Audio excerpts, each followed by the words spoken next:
கர்த்தருடைய நாமம் மகிமைப்படுவதாக. அல்லேலூயா, அல்லேலூயா. இந்த அரை மணி நேரம் கர்த்தருக்கு நாம் பாடல்கள் எல்லாம் பாடி துதித்து அந்த தேவனுக்கு நாம் ஆராதனை செஞ்சோம்.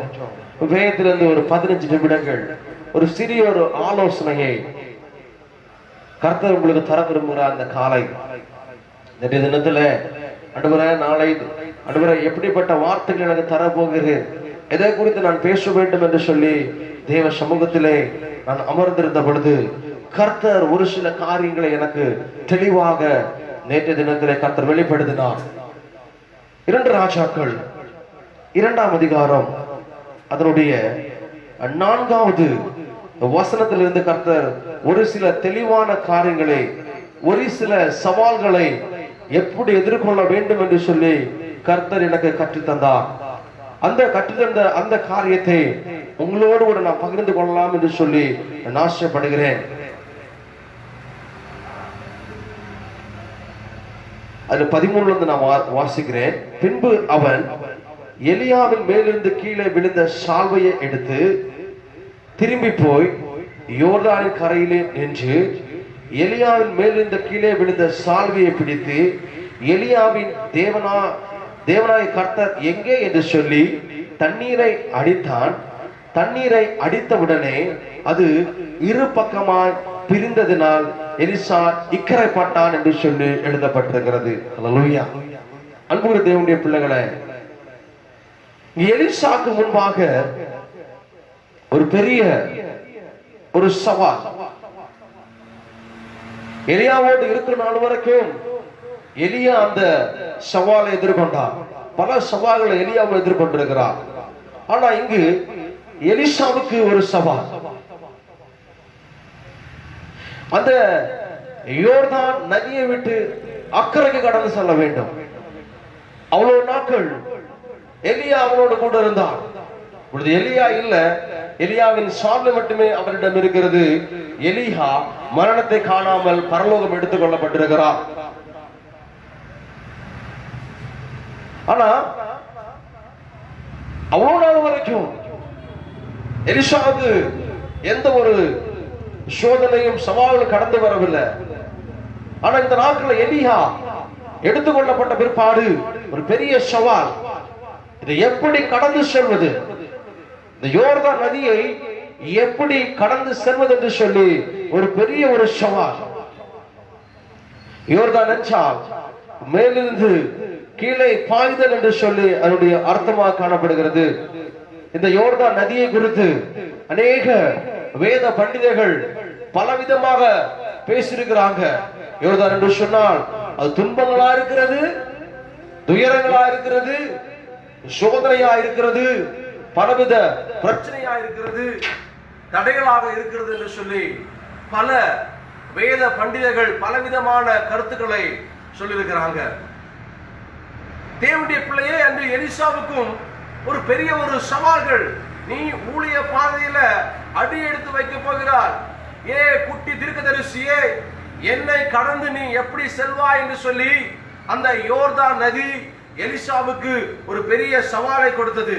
நீ எப்படி போவாய் என்று சொல்லி, என்னை கடந்து நீ எப்படி செல்வாய் என்று சொல்லி ஒரு பெரிய ஒரு சவால் கொடுத்தது. அந்த நதிக்கு இன்னொரு பேர் இருக்கு, மரண நதி என்று சொல்லி. எலிசா என்ன செய்வது என்று புரியாமல் அந்த அதிகாரத்தில் வாசிக்கும் பொழுது எலியாவின் மேலிருந்த கீழே விழுந்த சால்வையை பிடித்து எலியாவின் தேவனாய கர்த்தர் எங்கே என்று சொல்லி தண்ணீரை அடித்தான். அல்லேலூயா. எலியாவின் தேவனாகிய கர்த்தர் எங்கே என்று சொல்லி அந்த தண்ணீரை, அந்த யோர்தான் சீறி பாய்ந்த யோர்தான் நதியை அடித்த பொழுது அது பின்னிட்டு போனது. தேவனுடைய பிள்ளையே, இன்று உன் ஆவிக்குரிய ஜீவியத்துல, உன் கிறிஸ்தவ ஜீவியத்துல, நம்முடைய ஊழிய பாதைகள்ல பல சவால்கள். இவ்வளவு நாளும் எதிர்கொள்ளாத அளவுக்கு பல சவால்கள் என்னுடைய வாழ்க்கையில் மட்டுமல்ல, அநேக ஊழியக்காரருடைய பெரிய பெரிய, அதாவது முதிர்ந்த ஊழியக்காரருடைய வாழ்க்கையிலுமே இந்த நாட்களில் நடந்து கொண்டிருக்கிறதால் இந்த நிகழ்வுகள் ஒரு பெரிய சவாலா இருந்து கொண்டிருக்கிறது. இங்கு எலியா தீர்க்கதரிசன ஊழியத்தை துவங்குவதற்கு முன்பாக ஒரு பெரிய சவாலை சந்திக்க வேண்டியது இருந்தது.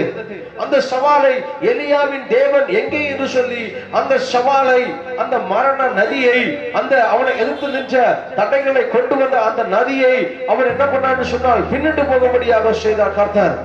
அன்புக்குரிய சகோதர சகோதரியே, இந்த கிறிஸ்தவ ஜீவியத்துல உன் வாழ்க்கையில சாத்தான் எவ்வளவு பெரிய சவால்களை கொண்டு வந்தாலும் சரி, எவ்வளவு பெரிய பிரச்சனையை கொண்டு வந்தாலும் சரி, சகோதரனே சகோதரியே, கர்த்தர் அந்த சவாலை முறியடிக்க வல்லமுள்ள தேவனாக இருக்கிறார். இன்று அநேக பிள்ளைகள் அநேக சவால்கள், குடும்பத்தார் மூலமாக சவால்கள், ஆவிக்கிற வாக்கிலே வளர்வதாகபடி அல்லது மற்ற கிறிஸ்தவ பிள்ளைகள் மூலமாக கிறிஸ்தவர்களுக்கு சவால்கள், அந்நிய ஜனங்கள் மூலமாக சவால்கள், ஒரு பக்கம் சாத்தான் மூலமாக சவால்கள், மறுபக்கம் குடும்பத்தின் மூலமாக சவால்கள், இல்லத்திற்குள்ளாக கணவனுக்கு மனைவி சவால், மனைவிக்கு கணவன் சவால், பிள்ளைகளுக்கு பெற்றோர் சவாலா இருக்கிறாங்க. கிறிஸ்தவ ஜீவியத்தில் ஆவிக்கிற வாழ்க்கையில இந்த சவாலை எப்படி முறியடிப்பது, சவாலை எப்படி செய்வது என்று சொல்லி அநேக பிள்ளைகளுக்கு தெரிவது கிடையாது. இங்கு எலிசாவுக்கு பெரிய சவால். அவன் ஊழியத்தை துவங்குவதற்கு முன்பாக நீ எப்படி இந்த கடலை, இந்த செங்கடலை மன்னிக்கவும் யோர்தான் நதியை நீ கடந்து போவாய், இதை கடந்து போனாதான உன்னுடைய ஊழியத்துல செய்ய முடியும், இதை கடந்து போனாதான எலியா செஞ்ச அனைத்து காரியங்களும் உன்னால செய்ய முடியும் என்று சொல்லி ஒரு பெரிய தடையான வாழ்க்கையில காணப்பட்டது. நாம் கிறிஸ்தவ ஜீவிதத்தில் வந்ததுக்கு பிற்பாடு, ஊழியத்துக்கு வந்ததுக்கு பிற்பாடு, ஆவிக்கிற வாழ்க்கையில வளர்ந்ததுக்கு பிற்பாடு நாம் அநேக யோர்தான்களை சந்திக்க வேண்டிய சூழ்நிலை வாழ்க்கையில கடந்து வரும். அதாவது அநேக சவால்களை சந்திக்க வேண்டும். இந்த நாட்களில் நடக்கிறதான இந்த லாக்டவுன் கூட ஒரு பெரிய சவாலா இருக்கிறது. இந்த சவாலை நாம் எப்படி எதிர்கொள்ள போகிறோம், எப்படி நாம் சமாளிக்க போகிறோம்? நாம் ஆராதனைக்கு வந்து 4 வாரங்கள் ஆகிவிட்டது. பெரிய சவால், யாரும் எதிர்பார்க்காத பெரிய சவாலா இருக்கிறது. அன்புக்குரிய பிள்ளைகளே, சாத்தான் எவ்வளவு பெரிய சவால்களை நமக்கு முன்பாக கொண்டு வந்தாலும் நமக்குள்ளாக இருக்கிறதான ஆவியானவர் அந்த சவால்களை எல்லாவற்றையும் முறியடிக்க வல்லமுள்ளவராய் காணப்படுகிறார். அல்லேலூயா, அல்லேலூயா. அந்த எலிசாவுக்கு முன்பாக ஒரு சவால், நீ எப்படி இதை கடந்து போவா என்று சொல்லி அநேக ஊழியத்துக்கு முன்பாக குடும்ப ஜீவியத்துல, வாழ்க்கையில, இதோ இந்த கிறிஸ்தவ ஜீவியத்துல நீ எப்படி ஓடுவா என்று சொல்லி பல சவால்கள் அநேக வாழ்க்கையில காணப்பட்டு கொண்டிருக்கிறது. இஸ்ரவேல் ஜனங்கள் எகிப்திலிருந்து கானானுக்கு கடந்து செல்லும் பொழுது பல சவால்களை அந்த மோசே எதிர்கொண்டார்.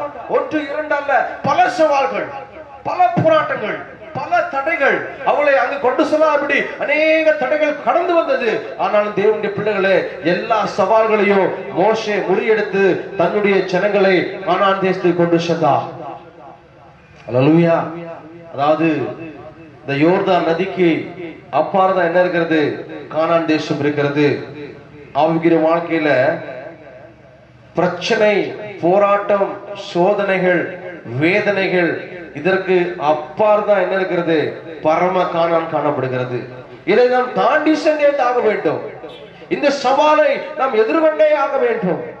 எதிர்கொண்டால் ஒழிய நாம் என்ன பண்ண முடியாது? அந்த பரம கானானுக்கு நாம் போக முடியாது. எலிசா அதை கடந்து சென்றே ஆக வேண்டும். கடந்து சென்றால்தான் அவனுடைய ஊழியத்தை நிறைவேற்ற முடியும். நம்முடைய வாழ்க்கையில் அப்படிதான் வருகிறதான பிரச்சனைகளை, போராட்டங்களை, இழப்புகளை எல்லாவற்றையும் தாண்டி சென்றே ஆக வேண்டியதா இருக்கிறது. ஏன்னா நான் பின்னிட்டு போவோம் என்று சொன்னால் நம்மளால் இன்னும் செய்ய முடியாது. நாம் முன்னோக்கி ஓட வேண்டும் என்று சொன்னால் அந்த சவால்களை நாம் எதிர்கொள்ள வேண்டும். We have to face all the problems. எல்லா பிரச்சனையும் நாம் சந்திக்க வேண்டியது அவசியமா இருக்கிறது. அன்று தாவீது ராஜாவுக்கு ஒரு பெரிய ஒரு சவால். கோலியாத் கடந்து வந்து 40 நாள் நிந்தித்துக் கொண்டிருக்கிறான், அவதூறான வார்த்தைகளை பேசிக் கொண்டிருக்கிறான். ஒரு பெரிய சவால் அவருடைய வாழ்க்கையிலே காத்திருந்தது. அவருடைய ஊழியத்தை துவங்குவதற்காக, அவருடைய அழைப்பை துவங்குவதற்கு முன்பாக அவருடைய வாழ்க்கையில ஒரு பெரிய சவால் காணப்பட்டது. பராக்கிரமசாலியாகிய கோலியாத்தை வீழ்த்த வேண்டும் என்கிறதான சவால். அந்த சவாலை மிகவும் நேர்த்தியாக தாவீது ராஜா மேற்கொண்டார். அவர் சொல்றாரு, நீ நிந்தித்த இஸ்ரவேல் ஜனங்களுடைய தேவனை கொண்டு நான் வருகிறேன் என்று சொல்லி, நீ பட்டயத்தோடும் நீ உன்னுடைய சுய பலத்தை நம்பி வார, நான் எந்த பலத்தை நம்பி வரல, என் தேவனை நம்பி வாரன் என்று சொல்லி 1 சாமுவேல் 17ஆம் அதிகாரம் 45ஆம் வசனத்துல வாசிக்க முடியும். அந்த பெரிய சவாலை கர்த்தர் மேல் உள்ள நம்பிக்கையில, கர்த்தர் மேல் உள்ள விசுவாசத்துல அந்த சவாலை அந்த தாவீது ராஜா எதிர்கொண்டார். இங்க எலிசா அவனுக்கு வந்த சவாலை எப்படி எதிர்கொண்டார்? கர்த்தர் மேல் உள்ள நம்பிக்கை நிமித்தமாக, கர்த்தர் மேல் விசுவாசி நிமித்தமாக அவர் அந்த சவாலை எதிர்கொண்டார். மட்டுமல்லாமல் எலியா இயேசு கிறிஸ்துக்கு அவர் அடையாளமாக இருக்கிறார். எலியா எடுத்துக்கொள்ளப்படும் பொழுது எலிசா கீழிருந்து பார்த்து கொண்டிருந்தார். இயேசுவானவர் எடுத்துக்கொள்ளப்படும் பொழுது சீஷர்கள் இங்கிருந்து வானத்தை பார்த்து கொண்டிருந்தார்கள். இயேசு பரத்துக்கு ஏறின பிற்பாடு பரிசுத்த ஆவியானவர் தேற்றரவாளன் கீழே இறங்கி வந்தார். எலியா எடுத்துக்கொள்ளப்படும் பொழுது அவருடைய சால்வை கடந்து வந்து எலிசாவின் மேலே மூடிக்கொண்டது. அந்த சால்வை பரிசுத்த ஆவியானவருக்கு அடையாளமாக காணப்படுகிறது. தேற்றரவாளனுக்கு அடையாளமாக காணப்படுகிறது அந்த சால்வை. அந்த சால்வையை அவன் போட்டுக்கொண்டு தண்ணீரை அடித்தான் என்று சொல்லி எழுதப்பட்டிருக்கிறது. அப்போ அவனுடைய சுய பலத்தை நம்பி அவன் என்ன பண்ணல, அந்த கடலை மறிக்க அந்த யோர்தானை அடிக்கல. அந்த சால்வை எலியாவின் மேல் இருந்த தேவ ஆவி அவனுக்குள்ளாக கடந்து வந்தபடினால, அவனுக்குள்ளாக இருந்தபடினால அந்த தடைகளை, அந்த மரண நதியை அவனால எதிர்கொள்ள முடிஞ்சிச்சு. அப்ப இன்று நமக்கு வருகிறதான இந்த சவால்களை நாம் ஜெயிக்க வேண்டும் என்று சொன்னால் நமக்குள்ளாக அந்த பரிசுத்த ஆவியாவுடைய கிரியை இருக்கணும். மாம்சத்தினால எந்த சவாலையும் கிறிஸ்துவ ஜீவியத்துல மேற்கொள்ள முடியாது. நம்முடைய பலத்தினால எந்த ஒரு காரியத்தை செய்ய முடியாது. எருசலேமிலே இடிந்து கிடந்த தேவ ஆலயத்தை செருபாபேல் என்ற வாலிபன் கட்டி எழுப்பும்படியாக தீர்மானித்த பொழுது அவன் வாழ்க்கையில பல பிரச்சனைகளை சந்தித்தான். சகரியா 4ஆம் அதிகாரம் 6ஆம் வசனம் 7ஆம் வசனத்துல வாசிக்கும் பொழுது, பலத்தினால பராக்கிரமத்தினால எல்லாம் தேவனுடைய ஆவியினாலே ஆகும் என்று சொல்லி சகரியா ஒரு பாடத்தை அந்த செருபாபேலுக்கு கற்றுக் கொடுத்தார். அவன் அந்த ஆலயத்தை கட்ட ஆரம்பிக்கும் பொழுது பல எதிர்ப்புகள், பல சவால்களை அவன் எதிர்கொள்ள வேண்டிய சூழ்நிலை காணப்பட்டது. அவனுடைய சுயபலத்தை சில சமயத்துல நாடி இருக்கலாம். அதனாலதான் என்ன சொல்றாரு சகரியா, பலத்தினாலும் அல்ல, உயர்த்தினாலும் அல்ல, உன் ஞானத்தினாலும் அல்ல, உன் படிப்பினாலும் அல்ல, எல்லாம் தேவ ஆவியினாலே ஆகும் என்று சொல்லி. அநேக பிள்ளைகள் தன்னுடைய ஞானத்தை நம்பி வாழ்ந்து கொண்டிருக்கிறாங்க, தன்னுடைய படிப்பை நம்பி வாழ்ந்து கொண்டிருக்கிறாங்க. தேவனுடைய பிள்ளையை இது எல்லாவற்றையும் செய்ய வச்சு ஒன்னும் செய்ய முடியாது, தேவ ஆவி இல்லை என்று சொன்னார். நமக்குள்ளாக கர்த்தருடைய ஆவி நமக்குள்ளாக இருக்கணும். சுய பலத்தை நாடி அந்த தாவீது ராஜா கோலியாத்தை வீழ்த்துவதற்கு கடந்து போகவில்லை. கர்த்தர் மேல் உள்ள நம்பிக்கை, கர்த்தருடைய ஆவி அவனுக்குள்ளே இருந்தபடினால அந்த கோலியாத்தை அவனால எளிதாக வீழ்த்த முடிந்தது. ஒருவேளை அவன் சுய நாச கரடியும் சிங்கத்தை எல்லாம் கொண்டு போட்டிருக்கேன், நான் உன்னை சுய பலத்தினால அடிச்சு போடுவேன், கொண்டு போடுவேன், வெட்டி போடுவேன் அப்படின்னு சொல்லிட்டு போயிருந்தானா அவனால எதிர்கொண்டிருக்க முடியாது, வெட்கப்பட்டு போயிருப்பான். மோசே வாழ்க்கை குறித்த சில காரியங்களை நான் பார்க்கும் பொழுது, அவன் எகிப்திலே அரண்மனையிலே காணப்பட்ட பொழுது இஸ்ரவேல் ஜனங்களை பார்த்து ரொம்ப வருத்தப்பட்டு தன்னுடைய சுய பலத்தினால் எப்படியா ஜனங்களுக்கு விடுதலையை வாங்கி கொடுக்க வேண்டும் என்று சொல்லி அங்குள்ள பெலிஸ்தரின் எகிப்தியரை கொன்று போட்டான். அதனால அந்த தேசத்தை விட்டு வேற இடத்திற்கு போகக்கூடிய சூழ்நிலை வாழ்க்கையில உருவாச்சு. கர்த்தர் மறுபடியும் 40 வருடங்கள் கற்றுக் கொடுத்தா. கடந்த வாரத்தில் நான் சொன்னேன், மோசைக்கு 40 வருடங்கள் கற்றுக் கொடுத்தா. உன் பலத்தினாலும் அல்ல, உன் புயத்தினாலும் அல்ல, எல்லாம் என்னாலே ஆகும் என்று சொல்லி அவன் கற்ற ஒரு பாடத்தை அவனுக்கு கற்றுக் கொடுத்தா. 40 வருடங்கள் தேவ சமூகத்தில் இருந்து அந்த அந்த தேவ ஆவியினுடைய அந்த வல்லமையை பெற்றுக்கொண்டு கர்த்தர் மேல நம்பிக்கை வைத்து மறுபடி எகிப்து கடந்து வந்து பல அற்புதங்களை அந்த தேசத்தில் அவன் செஞ்சான். ஆரம்பத்தில் சுயபலத்தை நம்பினா ஒன்னும் செய்ய முடியல. பிற்பாடு கர்த்தருடைய ஆவி அவனுக்குள் இருந்தபடினால தேவனுடைய பிள்ளைகளே இஸ்ரவேல் ஜனங்களுக்கு விடுதலை கிடைத்தது. நம்முடைய வாழ்க்கையில் அப்படிதான் கர்த்தருடைய ஆவி நமக்குள்ளாக இருக்கணும்.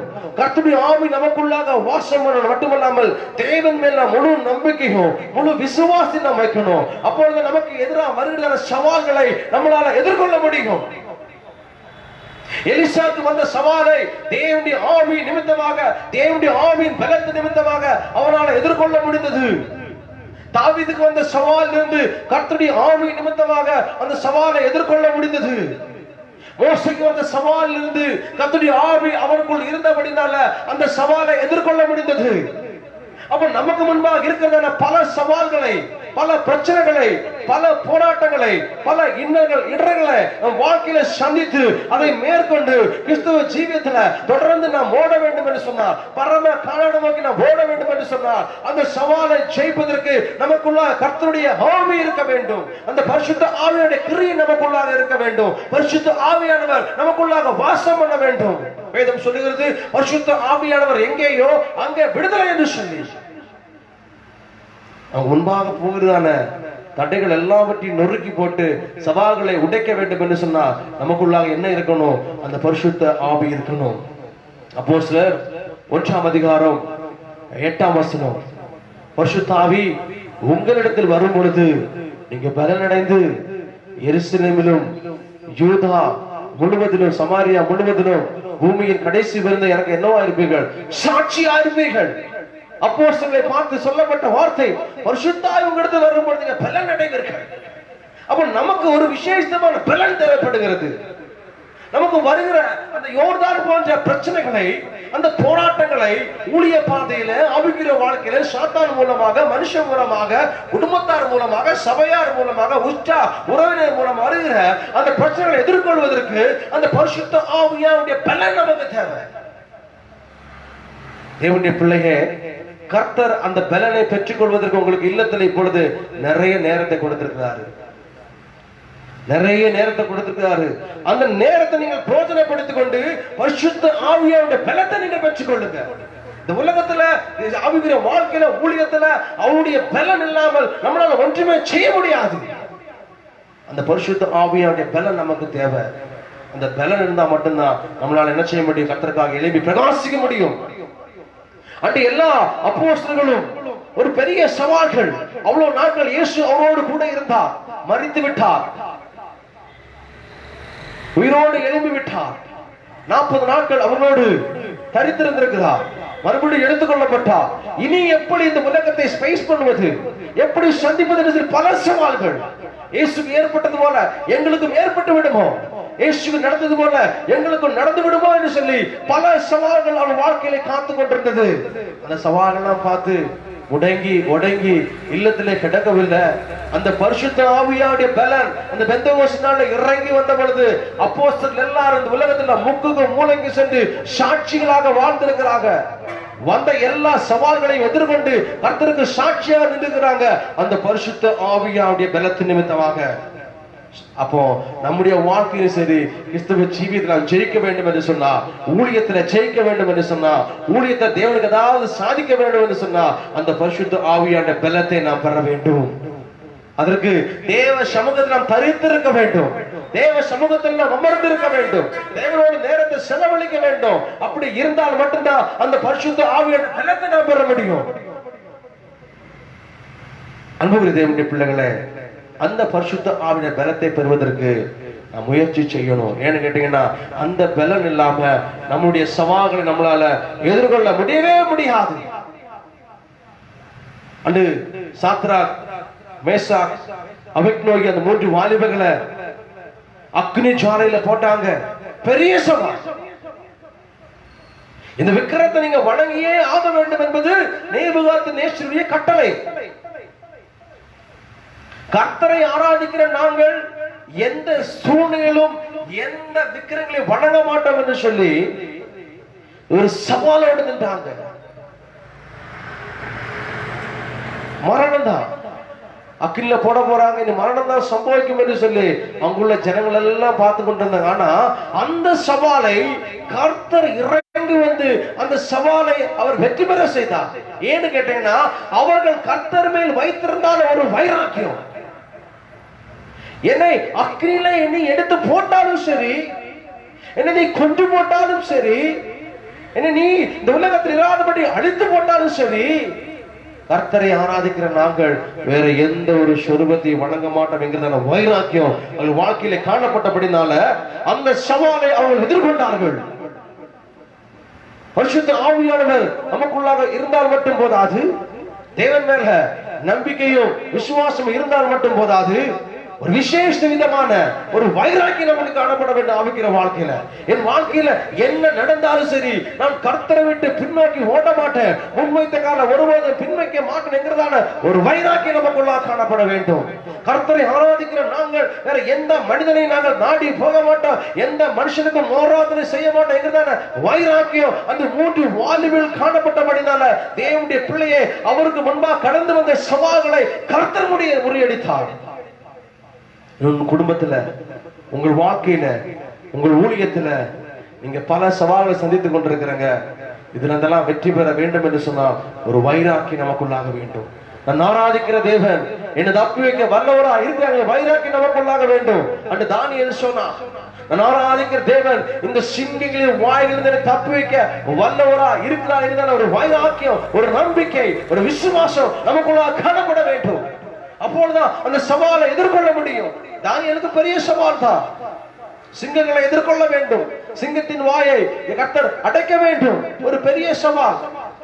அங்கே நினைச்சிருப்பாங்க தானியேல் எல்லா சிங்கங்களும் பரண்டி எல்லாம் கொஞ்சம் போட்டிருக்கு நினைச்சிருப்பாங்க. ஆனா அந்த சவாலை கர்த்தர் முறியடித்தார். தேவனுடைய பிள்ளையே, உங்களுக்கும் எனக்கும் இந்த உலகத்துல பல எரிகோக்கள், யோர்தான்கள் இருந்து கொண்டிருக்கிறது, பல சவால்கள் வாழ்க்கையில காத்து கொண்டிருக்கிறது.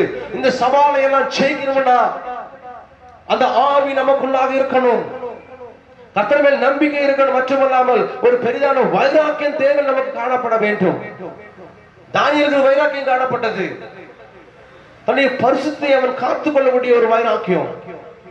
ராஜா அரண்மனையில அவனை ஆகாரம் உண்பதற்கு வர சொன்ன பொழுது அவன் வைராக்கியமாக காணப்பட்டான். அந்நியருக்கு படைக்கப்பட்ட எந்த உன்னை நான் திங்க மாட்டேன் என்று சொல்லி ஒரு வைராக்கியம், ஆகாரத்தினால் கூட என்னை தீட்டுப்படுத்த கூடாது என்று சொல்லி ஒரு வைராக்கியம் அவனுக்குள்ளாக காணப்பட்டது. அந்த வைராக்கியம் தான் தேவனுடைய பிள்ளைகளை அவனை கர்த்தர் வெற்றி சிறக்க செய்யும்படியாக செய்தார். நம்முடைய ஆவிக்கிற வாழ்க்கை கிறிஸ்தவ ஜீவியத்துல இப்படிப்பட்டதான ஒரு வைராக்கியம் நமக்குள்ளாக காணப்பட வேண்டும். வைராக்கியம் கிறிஸ்தவ ஜீவிதம். உலகத்துல என்ன நடந்தாலும் சரி, நான் தேவனோடு ஒருபோது பின்னோக்கி போக மாட்டேன். அன்னைய குடும்பத்துல இந்த லாக்டவுன் நிமித்தமாக அநேக வர பிரச்சனையை பார்த்துட்டு அநேக பேர் யோசிப்பீங்க, ஏன் ஆண்டவரே எனக்கு இப்படி பிரச்சனை, நல்லா தானே ஆண்டவரை ஆராதனை செஞ்சேன், நல்லா தானே ஆண்டவரை சபைக்கு வந்தேன், 7:30 மணிக்கு எல்லாம் வந்துருவேன் ஆண்டவரே, உங்களுக்கு சரியா நான் காணிக்க கொடுத்துருவேன் ஆண்டவரே, எல்லா கூட்டத்திலும் நான் பங்கு பெற்றுருவேன், ஆனால் ஏன் ஆண்டவரே எனக்கு இவ்வளவு பிரச்சனை, என் குடும்பத்துல ஏன் இவ்வளவு போராட்டம் என்று சொல்லி பல பேருக்கு பல விதமான கேள்விகள். சகோதரனே சகோதரியை, நீ வைராக்கியப்படு. இந்த பிரச்சனை கர்த்தர் மாற்றுவார் என்று சொல்லி உனக்குள்ள ஒரு நம்பிக்கை கடந்து வர வேண்டும். உனக்கு முன்பாக நிற்பது சாதாரண பிரச்சனை, இது உனக்குள்ள ஒரு சவாலா இருக்கிறது. இந்த சவாலை நீ எப்படி எதிர்கொள்ள போகிறாய்? அன்புக்குரிய பிள்ளைகளே, அந்த பரிசுத்த ஆவியான பலத்தின் நிமித்தமாக, கர்த்தர் மேல் நாம் வைக்கிற நம்பிக்கை நிமித்தமாக, நாம் கர்த்தர் மேல் வைக்கிற அந்த வைராக்கியத்தின் நிமித்தமாக நாம் நமக்கு முன்பாக சவாலை எதிர்கொள்ள முடியும். வைராக்கியப்படுங்க. என்ன பிரச்சனை வந்தாலும் நான் கர்த்தரை ஆராதிப்பேன், மரணமே நேரிட்டாலும் கர்த்தருக்கு நான் ஆராதனை செய்வேன், தேவனை விட்டு ஒருபோது பின்னோக்கி போக மாட்டேங்கிற வைராக்கியம் நீங்க இடத்துல கடந்து வர வேண்டும்.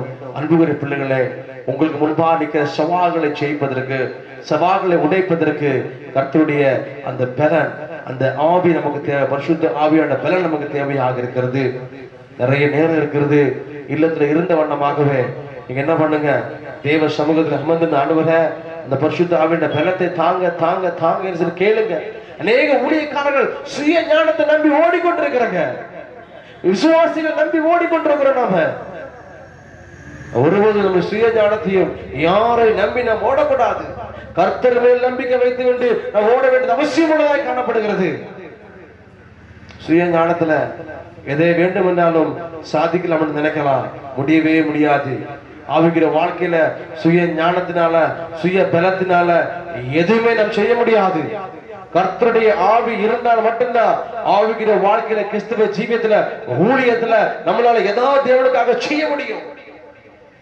தேவனுடைய பிள்ளையே, சுய ஞானத்தை நம்பாமல் சுய பலத்தை நம்பாமல், சுய படிப்பை நம்பாமல் கர்த்தர் மேல் நாம் வைராக்கியப்பட்டிருப்போம். கர்த்தர் நிச்சயமாக நமக்கு முன்பாக நிற்கிற எல்லா சவால்களையும் கர்த்தர் முறியடித்து நாட்களும் வழிநடத்துவார் என்று சொல்லி இந்த வசனத்தின் மூலமாக நான் உங்களை ஆசீர்வதிக்கிறேன்.